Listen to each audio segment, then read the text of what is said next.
Hello everybody, my name is Barry Johnson. I'd like to welcome you back to another edition of Studio Talk.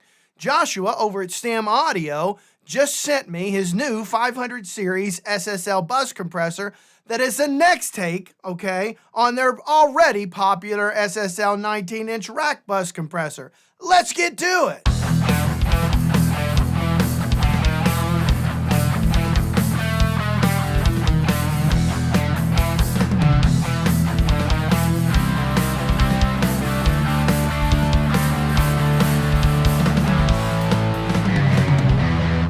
All right. So like I said in the intro, Joshua was kind enough to send this over to me to take a look at, to get some examples, and that's what we're going to do today. So let's get on to the video. Whether you use plugins or outboard hardware or a combination of the two, your decisions on what you put on your mix bus is vital. It's important, okay?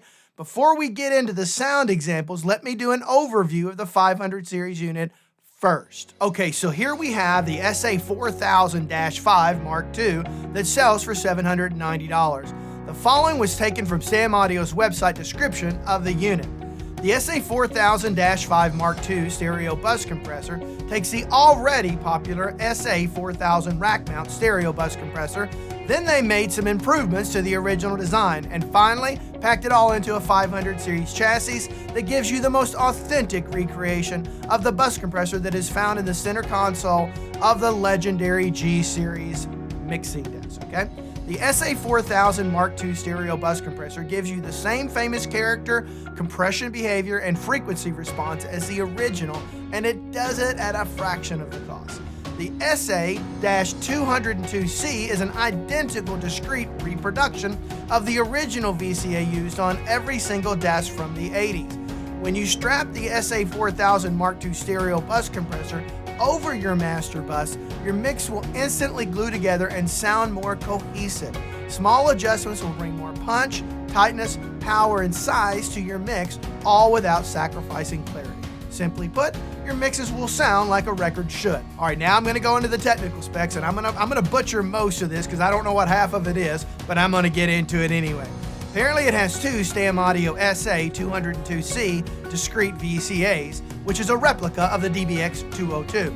It also includes a 2180CL VCAs, two of those. True to the original G-Series desk circuit and schematic. It has Elna Silmic premium capacitors. I like capacitors, but I don't know what they are. Has 5 ratio settings, 5 release settings, as a gain reduction meter is fitted to the classic SSL console, all right? It has CFAM knobs, I don't know if I said that right or not, and it was handmade in Chile. It has a 2-year warranty, and Joshua and Stam Audio give you a 30-day money-back guarantee, all right? So today I will be demonstrating running a rough mix that has only levels and pans done to it. No other plugins or hardware or anything else on any of the tracks. I will also be comparing these against some popular SSL bus compressor plugins, So the plugins that I'm going to be comparing it against today are the Waves SSL G Master, Plugin Alliance / Brainworks BX Townhouse bus compressor, Solid State Logic's own Buzz Compressor 2, Plugin Alliance / Brainworks, I couldn't think of it for a second, Vertigo VSC-2, and then we're going to finish up with Slate Virtual Bus Compressor FG Gray.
This is the age-old discussion, right? This is the one we all know about.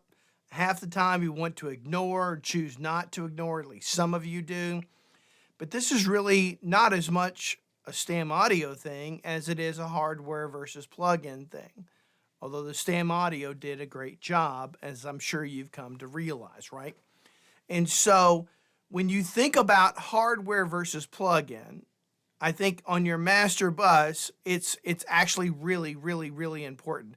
The one thing that I tend to notice about many of the plugins, it was like a blanket. You know, it's kind of like, it reminded me back in the day of converters and the way they were back in the 90s and 2000s and going into the 2010s when you'd upgrade your interface, and it was like taking a blanket, right? Just taking that blanket off of your monitors.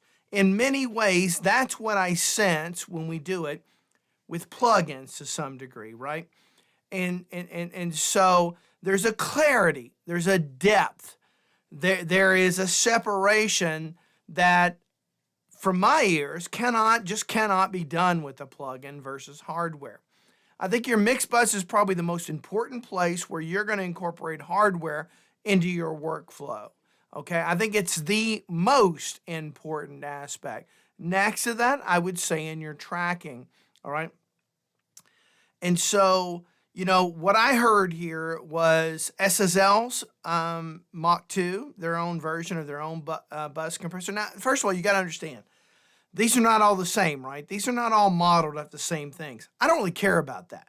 And you shouldn't give a crap about that whatsoever. I could care less if a particular plugin accurately models the original. I could care less. All I care about is sound, tonality. That's it. I don't really care.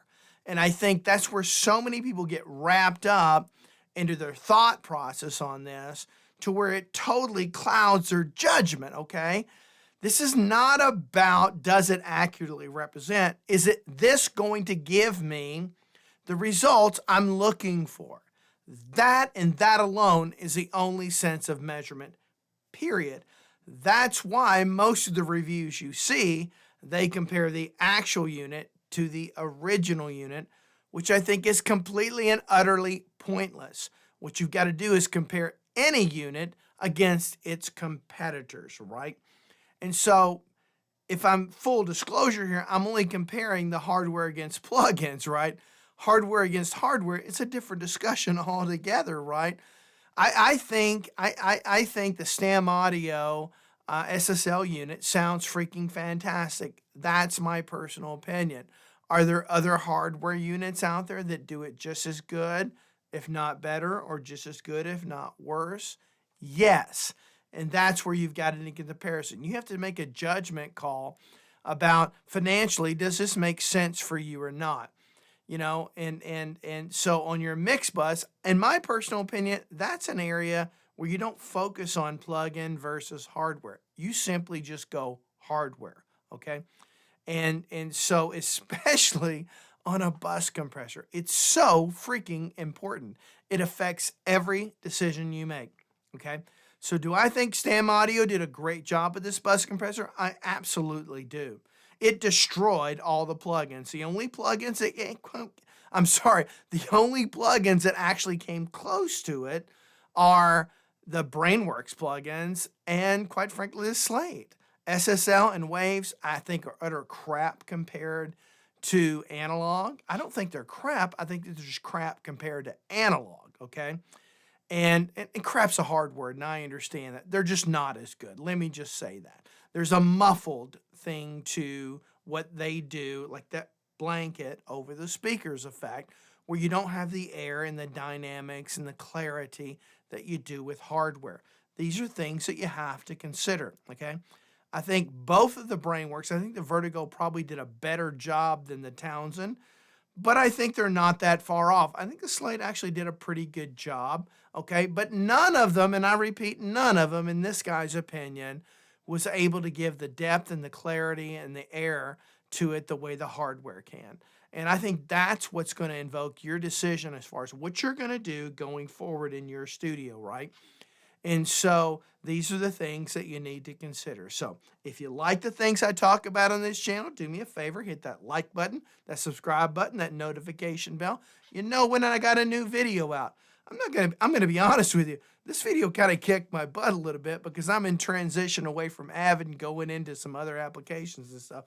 So I had to learn a lot just to be able to pull this thing off. All right. And so I made a lot of mistakes along the way, and I've learned from it. So it was actually a great journey. Okay. So regardless of that, I think I've given you enough to make the decisions I think that you need to make for yourself versus plug-in versus hardware. Now, the next question you have for yourself is what's better, which hardware versus which hardware. And that maybe will be a future video. Until next time, I hope every one of you have a great day. Bye-bye.